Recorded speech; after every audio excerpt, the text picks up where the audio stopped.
As was stated previously, another disadvantage to a misunderstanding of this process, by which we know how to properly proceed through life to some good end, is that we are more likely to be deceived by others who are either similarly uninformed, or worse, in that we would be misled by those who have some malicious intent.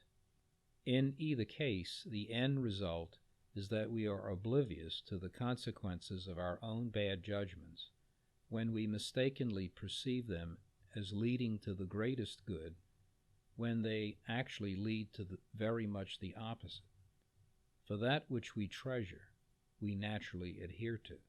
So the knowledge of truth goes to the very root of what an existing thing is.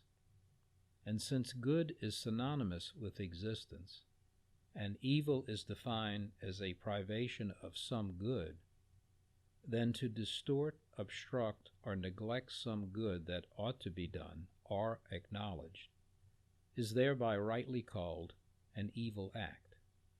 And this means that evil acts are always destructive of some good, in that the act is deprived of the good which ought to be in the act.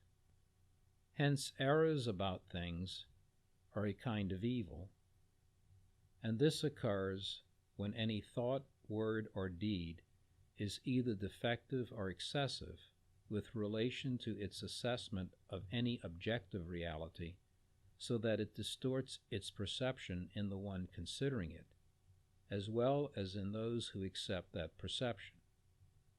Such ill-conceived judgments can be the cause of much confusion and harm to oneself and others, and they may over time be of terrible consequence, as one may mistake evil for good and good for evil.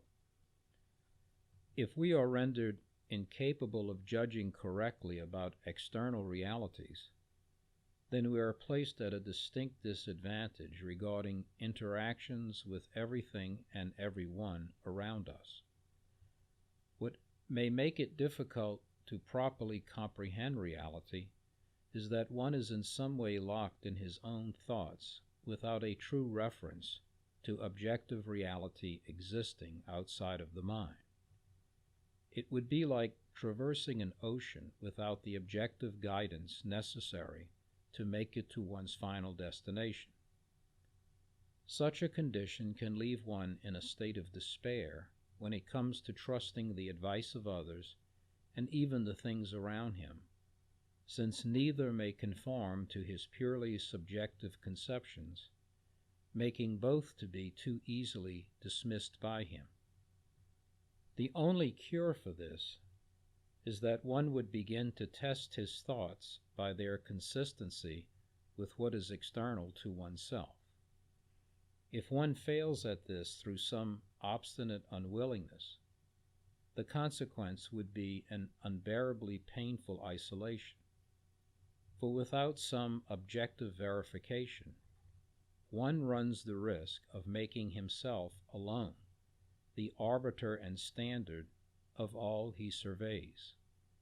Such an unyielding heart would be ungovernable, even by itself, and impervious to the just pleadings of those others they harm.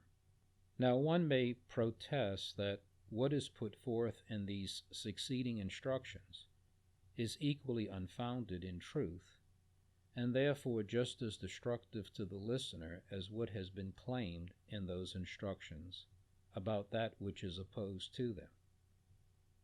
But if the hearer considers the principles successively explained, he can certainly determine for himself if they meet the standards which they themselves propose.